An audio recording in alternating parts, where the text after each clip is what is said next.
You unlock this door with the key of imagination.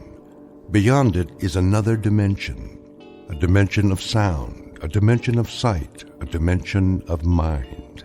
You're moving into a land of both shadow and substance, of things and ideas. You've just crossed over into the Twilight Zone.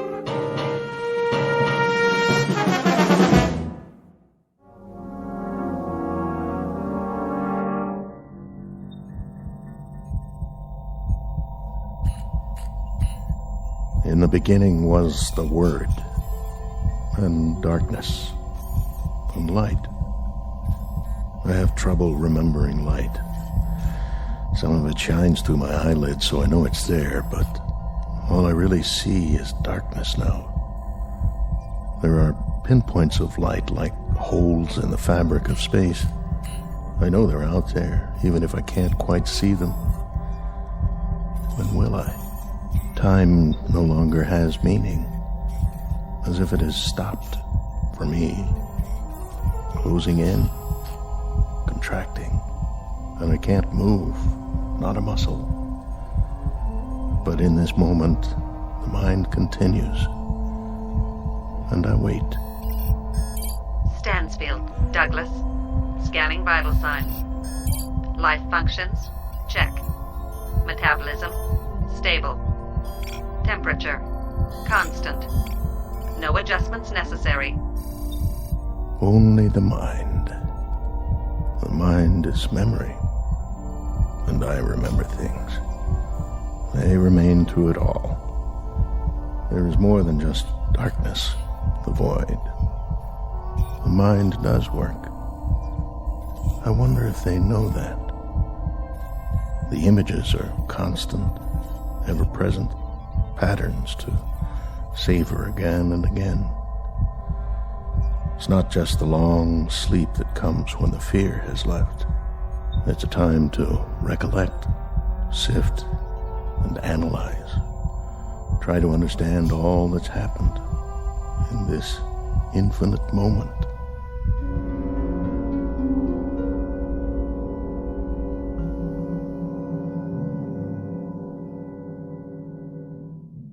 It may be said with a degree of assurance that not everything is as it appears. Case in point, the scene you're witnessing. You are not in a hospital. You are in the belly of a spaceship. It is currently en route to another galaxy located at an incredible distance from the Earth. This is the crux of our story, the truth behind the mystery flight into deep space. For here, distances are so vast that they are marked in light years instead of miles, while a man's life ticks by in the blink of an eye. It is the story of events that might happen to human beings who, with the help of technology, dare to take a step beyond and are unable to anticipate all that awaits them out there. So fasten your safety belts, because you're on a spaceship. You're already well on your way on a very long journey from one planet to another. And the vast region between is called the Twilight Zone.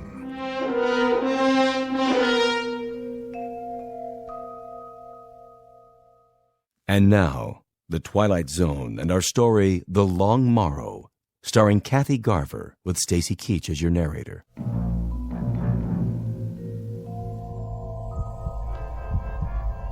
The cold is felt, but without pain.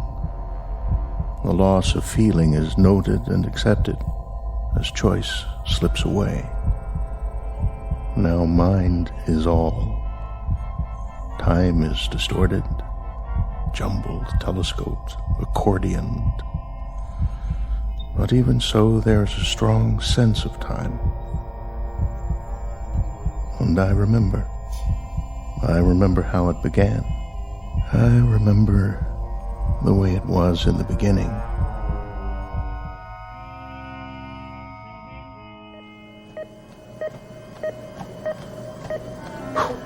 How am I doing? Heart rate 84, 88, 90, and holding. Speed 5 miles an hour. That's excellent, Commander. Let's see how long I can sustain it. That's enough treadmill. I can keep going for as long as you want. We know you can. Give it a rest, Commander. You're not a hamster in a cage. I can beat any hamster you've got. I'll bet. We prefer rabbits, though. Why don't you shower up and grab some lunch? What's the schedule this afternoon? Just some blood tests. Again? You know the routine. Check your cholesterol, blood sugar. Take any more blood and I'll dry up and float away. You know who Dracula was, Sherry? Yep, some guy who worked for NASA. Commander Stansfield to Dr. Bixler's lab. Commander Douglas Stansfield, report to the flight director's lab. Tell them I'm on my way. After you shower. Forget it. I didn't even break a sweat.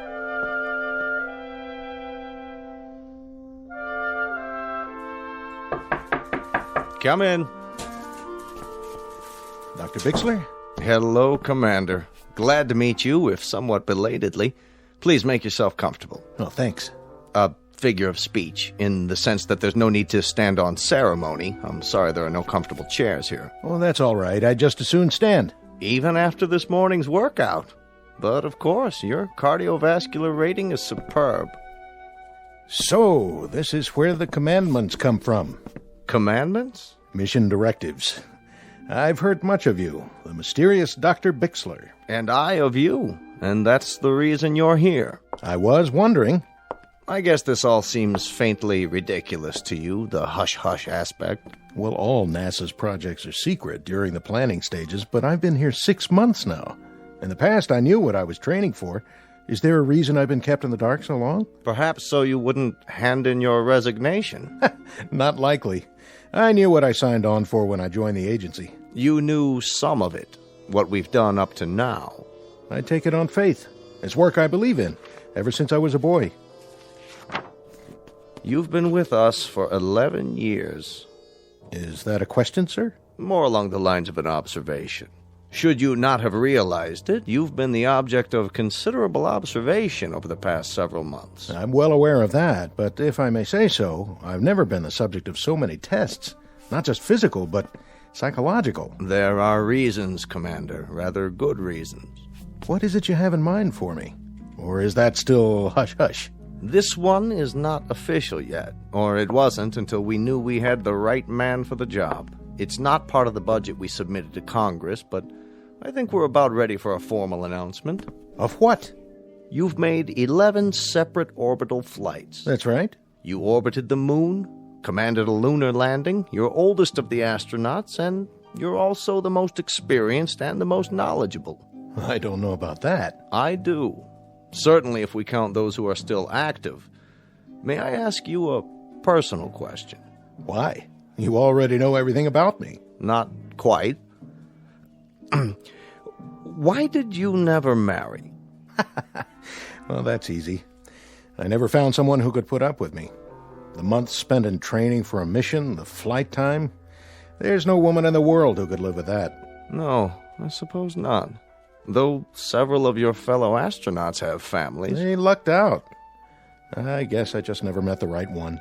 You dated in college. You were even engaged once. For about 15 minutes. Once she found out the way I live, on call, at a moment's notice, well, you might say she came to her senses. Very fortunately for her. When the space agency put me on this project, I was told to keep in mind the scientific problems, of which there are a great many, I can guarantee. I'm sure. But also to be aware of the human factor. And that's where you come in, Commander Stansfield. You're the human factor. May I ask you a question? By all means. How long are you going to keep me in suspense? Not much longer, I promise. You recognize this, don't you? A chart of the solar system. That's right. The sun, the Earth down here, our neighbors, Venus, Mars, Jupiter, and so forth, and the moons that orbit them. A lot of places I haven't been to yet. What do we know about our neighbors, Commander? More than we knew a few years ago. Oh, yes, thanks to men like you. Nonetheless, what it boils down to is this. The moon is barren. Mars is a vast, scrubby desert with an unbreathable atmosphere. Venus and Jupiter, both gaseous and poisonous. Pluto and the outer planets are volcanic. In short, our neighbors have only one asset to offer us. They're accessible. They can be reached using current technology. Beyond that, they offer us nothing. Scientific, social, economic, by any standards. They're the Mount Everest of near space. You go to them because they're there.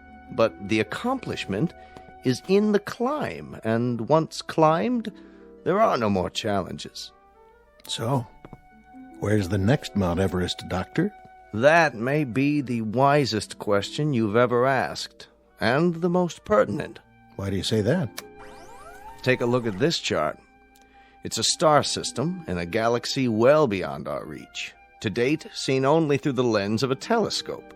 We know nothing of it with absolute certainty, except that there is a cluster of 6 planetary bodies. Where? Here, toward the edge of the picture. The small, extremely bright object at the center is a sun, very similar to ours. It's flaming and gaseous and almost exactly the same color temperature. It provides heat and light for these 5 objects here. The ingredients of a solar system like ours, only a bit smaller. The planets run in roughly the same paths as we do around our own sun. Yes, I see. The equivalent of our 5 inner planets. But the rest? You can tell all that? Our astrophysicists can. The distances bear approximately the same relationship to each other as Mercury, Venus, the Earth, Mars, and Jupiter. And given that relationship, this is the most likely system we've found yet that might support life. Are you telling me we've made contact? Not yet. The distances are too vast. Even if they've sent out an intelligent communication, it would take a very long time for it to reach us, assuming we could pick it up on our frequencies and decipher it. You and I would be dead and gone by then, or they would. There are too many variables. This system, does it have a name? Only a number. We've nicknamed it Sol 2 for purposes of identification, but for now, you can call it anything you want. For example, Stansfield's Everest. That's where I'm going. That's where you're going. When? In about a month. The ship is under construction now. It's off the drawing boards, and the keel, so to speak, is being laid. It must be the size of a skyscraper. Not necessary. It'll only carry a crew of 1. 1? That's because of the weight, the extra equipment on board. What kind of equipment? I'll get to that in a moment. For now, I believe the man who flies her should be right there while she's being built to watch every bolt, every rivet, every screw, every piece of metal and circuitry going into it. And that man is you, Commander. You'll be its pilot and its only occupant. You'll truly be the captain of your fate. Not that it matters at this point, but I want you to know I like this assignment. I like it very much. That's not surprising, considering your profile. It's precisely why you've been chosen. I've put together a manual of projections and probabilities. I think you ought to see it. I'll read it tonight. There are the usual dangers, the usual unknowns. It was ever thus. No, Commander, it was never thus. How so? In the past, you've had meteor storms to contend with. You've had the usual calculated risks of mechanical failure, landing difficulties, ejection troubles, all the rest. Well, you'll still have those, compounded. There's another factor here, another problem. Distance. Distance, in time and in space. How far? This cluster is approximately 141 light years away. But that means the ship would have to... An ordinary ship. This one will have interstellar drive and an anti-gravity device. It'll be the fastest man-made object ever conceived and launched. Its speed will be like nothing ever dreamed of before. But in terms of the space you have to conquer, it might just as well be an ant crawling across the Sahara. It's a high mountain, isn't it, Dr. Bixler? A very high mountain. The highest, the longest trip in the history of mankind. How long? Your trip there and back will take approximately 35 to 40 years.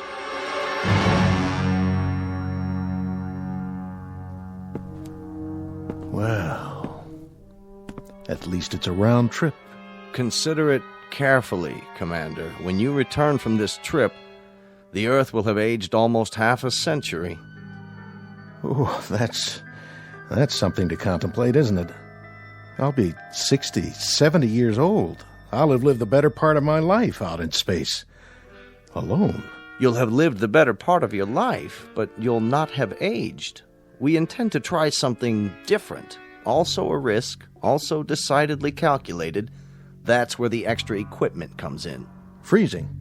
An extension of cryonics, but considerably more complicated. It will be suspended animation in its purest form. We've developed a substance from the lymphoid tissue of hibernating animals, several antioxidant absorbents, and a collection of experimental drugs to slow down metabolism. The Earth will age, Commander, but you will not. You'll only be a few weeks older when you return. Sort of like dying and then coming to life again. After a fashion, coming to life again in the sense that there'll be very few people here you'll know or who'll know you. Life will have changed in many ways, Commander, and you'll have to begin living it all over again, as a stranger, as an anachronism, if you will. If you'll forgive this degree of candor, it's one assignment I don't envy very much. That's pretty much been the story of my life, Dr. Bixler.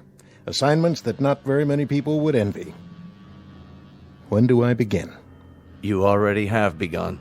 If you're free this afternoon, I'd like to go over the preliminaries. Tomorrow there's a chartered jet to the Cape where you'll begin your briefing and have a first look at the ship. Unless you care to reconsider. I'll be there. I'm on the payroll, aren't I? When I checked in, it was all the way. Good. That's good, my boy. Glad to have you aboard.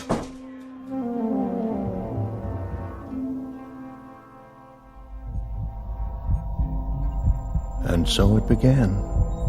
That brief, unemotional, very matter-of-fact colloquy between scientist and subject. A small cast of 2 characters. That was the way it should have been. But I very clearly remember the entrance of character number 3.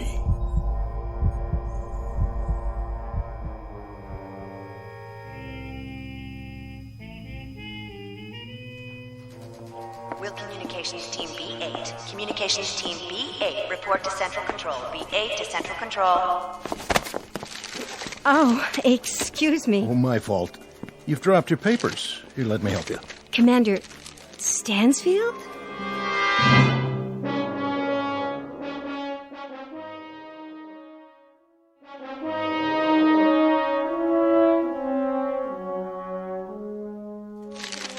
Excuse me for staring, but I see your ID badge.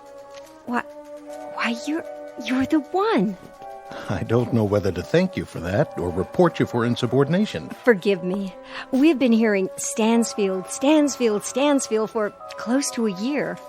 I was beginning to think that you weren't real. Let me give you a hand. A friend in need. That's my job. Picking up papers? Oh, that's my new assignment. Morale officer. I follow people around who look stricken. Do I look stricken? Momentarily nonplussed. I don't think we've met. No, we haven't. That's what I was saying. You stationed permanently here? I'm with NASA on detached duty. I've always wanted to meet you. And I you. Oh, now, that I don't believe. It's true. I've got ESP. A long time ago, I woke up and an inner voice told me, with some intensity, that I'd meet a woman with a stricken look who drops papers in corridors. Did your ESP give you the name? Let's see. It's coming to me. The first letter is an S. Sandra. Sandra Horn. How did you... Oh, of course, my name badge. I didn't look at it, I swear. Sure you didn't. Very subtle. It's been an honor meeting you. Strange. What is? Nothing. Tell me. It's not a line, I promise, but I do feel I've known you. I know. There was a little girl in 4th grade. She sat in front of me. I used to stick pencils in her red hair. Tell me the truth. That was you, wasn't it? I went to an all-girls school. Oh. I don't suppose... Yes? I don't suppose the National Space Agency could do without your services for, say, a couple of hours this evening. Long enough for a dinner? I think, despite the fact that I'm invaluable and the whole space program rests on my shoulders, a 2 or 3 hour period might be carved out. I'm in the book, Commander. Please phone me. I won't phone. I'll pick you up. What kind of food do you like? Any kind. Partial to beef. Also seafood. No shellfish, though. Chinese, Italian, you name it. I'll plan the itinerary and the menu. See you at 8. Arrivederci, lady from the space agency. 8 o'clock, then, astronaut. Arrivederci to you, too.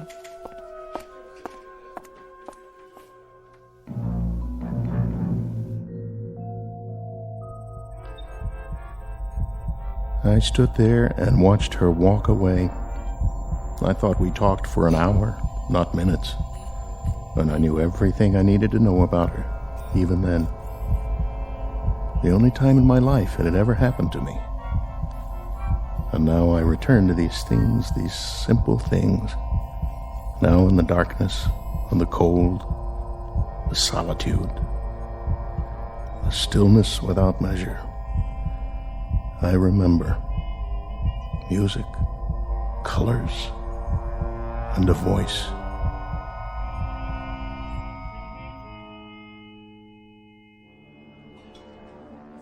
How did you like the meal? The food. Food. Oh, it was wonderful, truly. But you've hardly touched it. Oh, yes, I have. I mean, I had a late lunch. I guess I'm not as hungry as I thought. Well, look at you. You haven't cleaned your plate either, mister. Oh, I was thinking. About what? Do you dance? No, not really. Neither do I. Never learned how. Oh, come on. I missed all the dances at school, even the prom. I don't believe that for 1 minute. Would I lie to you?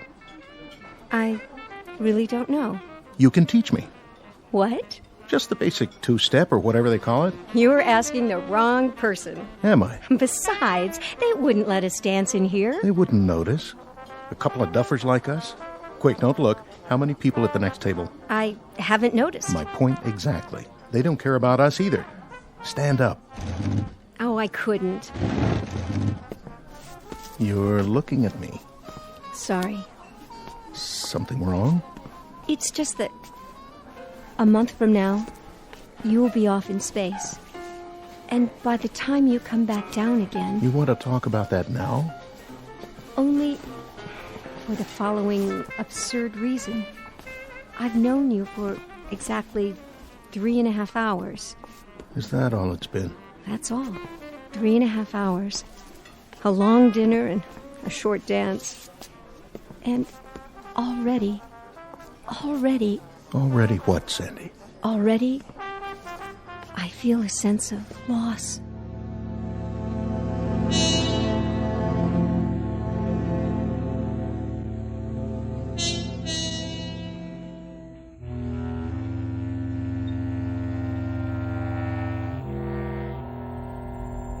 My life had been in the military. Always first aircraft, then space vehicles.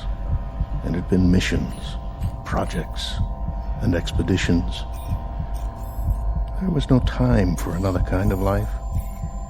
Intrusions that took the form of a face, a voice, a short month lived by a man and a woman drawing closer and closer together, and finally becoming a part of one another.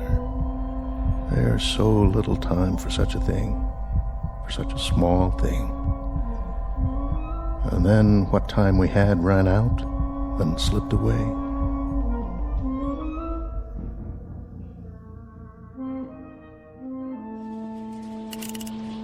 Rechecking fuel supply. Fuel supply? Check. Testing rockets. Mark it from 5. Mark. 5, 4, 3, 2, 1. Calibrate fuel consumption. Fuel flow at 0.25 and holding. Check and double check. All systems go. T-minus 120.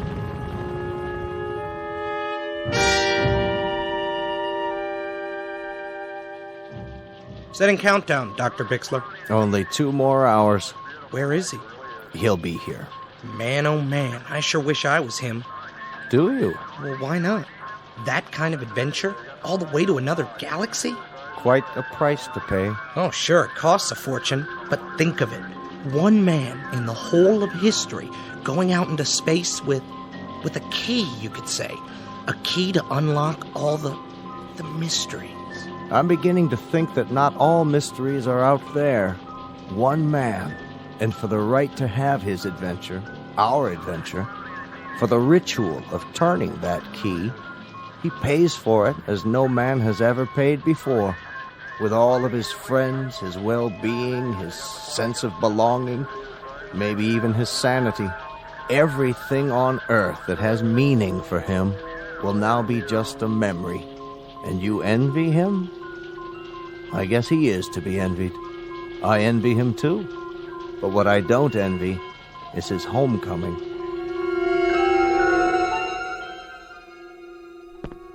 Sandy? Hello, Doug.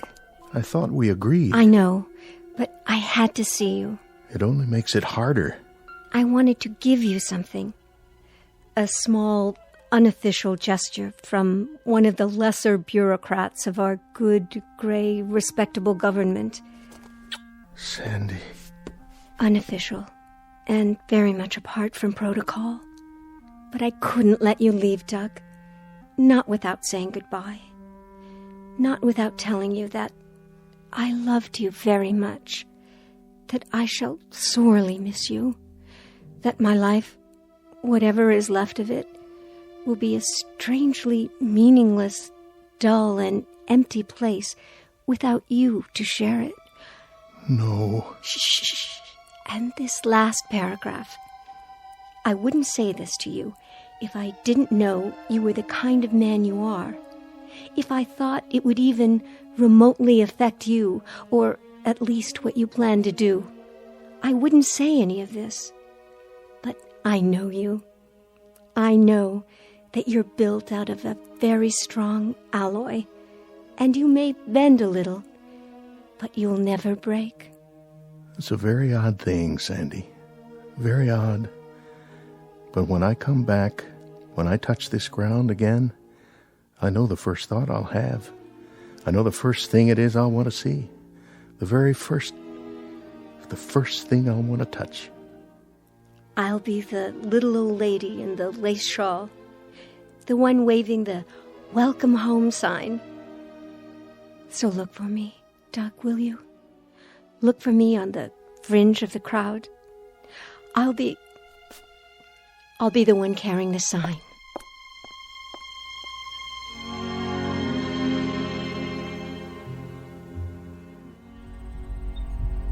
And how much we had become a part of one another. Despite the circumstances of both our lives, despite everything rational, we let ourselves reach into that strange and mysterious sea within us called love, and then watch the ripples grow.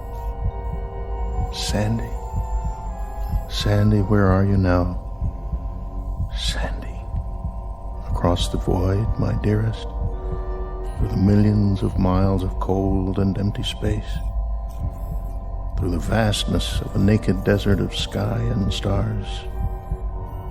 I feel your warmth, and I love you. I love you, Sandy.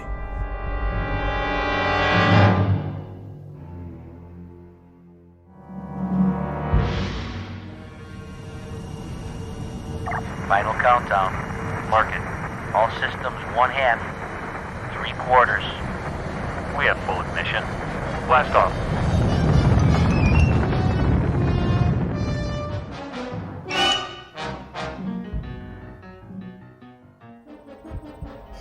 I move now. I streak across the heavens. I leave behind an earth that changes even now beyond my closed eyes. This, then, is the hero's journey. From a warm place of leaves and trees and summers full of dreaming to a cold orb hanging in a dark sky, and a place I do not know. To return one day with stories to tell my tribe on the rock they call home. I feel it growing smaller and smaller and smaller, and time passes inexorably and eternally, and I can do nothing about it. Nothing at all. Commander Stansfield. Douglas. Scanning vital signs. Life functions. Check. Metabolism. Stable. Return mission. On course. Re-entering Earth's solar system. Prepare for approach. Initiate signal transmission. And now it ends where it began. Time without measure, reduced to a single point of light.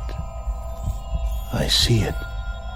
The blue seas, wrapped in clouds, a flash of green showing through, where humankind sits on a rock and waits for the word from above. Or perhaps they do not wait. Perhaps they have forgotten. But I have not. I am he who waits like a rock. Earth, I feel you near me. As this comes in, so much loneliness will go anywhere.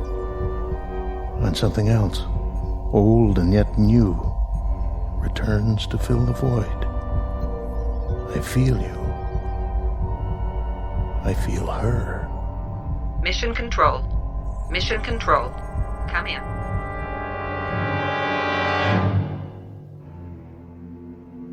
What's this?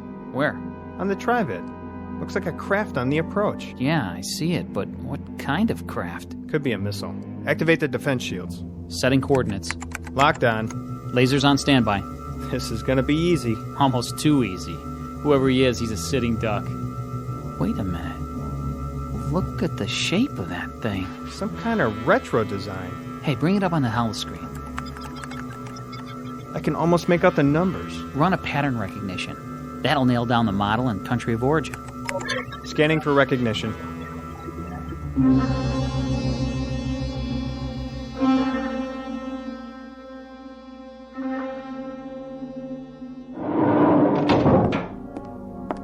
Yes? General Walters, spacecraft reentry, sir. Satellite of origin? That's just it, sir. It wasn't launched from orbit. Then from where? Unknown. It's spiraling into the atmosphere. Spiraling? Patch me into visual. Yes, sir. Good Lord. What, sir? I've seen this one before. Running a configuration ID, it's definitely one of ours. By the markings, it's a ship called... The Sol 2. The prototype is at the Smithsonian, commanded by... I've got the stats. Somebody named Stansfield. Douglas Stansfield. Yeah, this is a real odd one, sir. Date of departure was 40 years ago. 41 to be exact. You're not going to believe this, but he was a hero of mine when I was a boy. Send in Vogler. Tell him to search everything we've got in the files. Right away, sir. It's downloading now, General. Who is he, anyway? One of the pioneers. Been in space several decades. Really? Presumed lost a long time ago. Put it on the screen. Here's a report. He's been out of contact. This is the first communication we've had. The date, the log entries. He was tracked on radar when he left Earth space. But communications must have malfunctioned a few hours after he left the ionosphere. 41 years. And now they come back. Every month. Every year. They keep coming back. Like aging birds returning to a nest. For what? That's the question. They went off on missions that became obsolete almost the moment they were out of sight. To blaze trails we've already charted by now. To bring back discoveries that aren't discoveries anymore. And still, they keep coming back. Burnt. Dented. Aged. And they keep coming back. Look at this.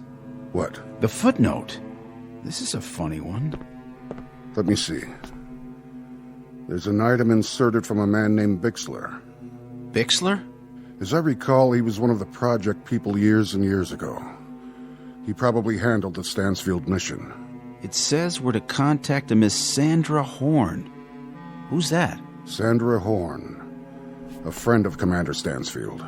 And where would we find her, sir? In an old folks' home? According to this, you'll find her in the hibernation room. A young woman of approximately 26 years of age. She must have been very much in love with him, very devoted. A devotion without precedent. Say a prayer, son. A prayer, sir? That we find her alive. General Walters? Miss Horn, you look very well. Do I? You look just fine, which may sound idiotic. But what do I say to someone who's just had a 40-year sleep? I was told Commander Stansfield... Commander Stansfield's ship landed 6 hours ago. I asked to see you first. What about Commander Stansfield? In good health. Naturally very tired. I want to see him. I must see him. You shall see him. But I had to talk to you. Is something the matter? I'll make this as brief as possible. Commander Stansfield had a communications failure. It occurred probably within the first 12 hours of his departure. There was only sporadic contact made during his entire flight, there and back. He reached the other galaxy. He reached it, he landed, he took off, he returned. There was no life where he went. We found that out ourselves 20 years ago. One of the ironies of our progress. We could have saved him the trip. We could have saved him. His anguish. I don't understand. His anguish being the following, Miss Horn. Unknown to us here or to my predecessors or theirs, due to the lack of communication, Stansfield arbitrarily removed himself from hibernation 6 months after leaving Earth. He did this because... I know why he did it. God help me. I know why. Over 40 years, Miss Horn. 40 years in the cockpit of a ship. 40 years of... well... his kind of loneliness must have been something brand new in human experience. For what you both gave up, you deserve far better than this. I wish to God he could have come back to you just as he was when he left. But as it is, I'll leave you alone now.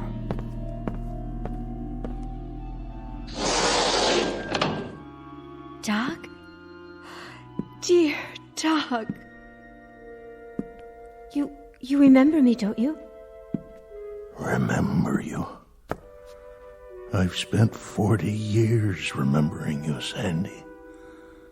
I've spent 40 years painting your picture inside my head, remembering your voice, thinking about your touch. I've spent 40 years surviving for you. But it looks like I made a miscalculation. An error of judgment, you might say, with the best of intentions. And now... Doug, it can still be that way. What you are, what I am, it doesn't make any difference. Oh, I'm afraid it makes a difference, Sandy.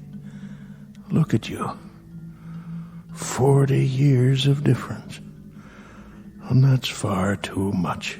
I'm sorry. I'm so desperately sorry. I know, my dear. I had a lot of years to ponder the possibilities. But I didn't consider this one. Years that I didn't think would ever pass. Years that I sometimes wished wouldn't pass. Oh, Doug. You're as beautiful as ever. Very beautiful. Don't waste it. Go away now, Sandy. You must. Please. Go home and pick up the pieces of the rest of your life. Go. If that's what you want. It's what I want. Goodbye, my love.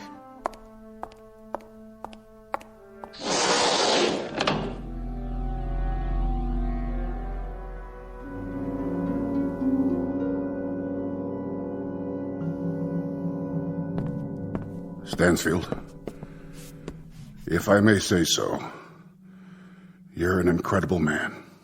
Really quite an incredible man. It may be the one distinction I can point to in my entire life. That I knew you.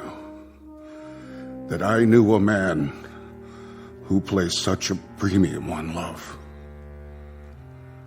Truly, truly, Stansfield. Quite a distinction.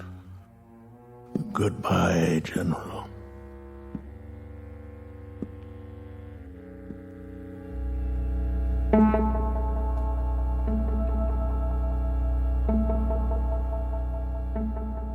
Commander Douglas Stansfield, one of the forgotten pioneers in the space age, pushed aside by the flow of progress and the passage of years. Our tale of irony and the ionosphere and a ferocious travesty of fate that could only happen in the Twilight Zone.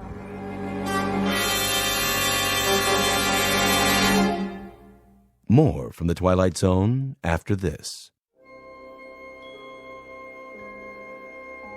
Hi, this is Carl Amari, producer of the Twilight Zone radio dramas. I'd like to take a moment to tell you about our official website at twilightzoneradio.com, where you'll get the latest news and information on these Twilight Zone radio dramas. Plus, at twilightzoneradio.com, you can digitally download 3 free episodes or any of our episodes for only $1.95 each. In this age of ever-changing technology, we've decided to make these episodes instantly available to you by making the Twilight Zone radio dramas a digital download-only series. This means that this series will no longer be offered on CD. The CD collections at our website are now being offered while supplies last at buy one, get one free. So be sure to get your favorites before they're sold out. Be sure to visit us often, and I'll see you in the zone.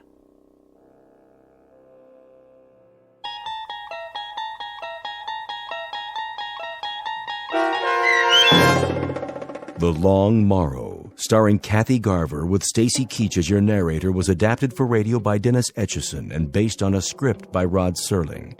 Heard in the cast were Roderick Peoples, Christian Stolte, Rich Komanek, Jeff Lupetin, Meg Falcon, Heath Corson, Susan Hart, Carl Amari, Roger Wolski, and Vince Amari. To learn more about the Twilight Zone radio dramas and to obtain audio cassettes and CDs of these programs, visit our website at twilightzoneradio.com. The producers of The Twilight Zone wish to thank CBS Enterprises, Carol Serling, Dennis Etchison, Dick Brescia Associates, Claire Simon Casting, Terry Jennings, XM Satellite Radio, the American Forces Radio and Television Service, Sirius Satellite Radio, our sponsors, and our radio affiliates for helping make this series possible. This copyrighted radio series is produced and directed by Carl Amari and Roger Wolski for Falcon Picture Group. Doug James speaking.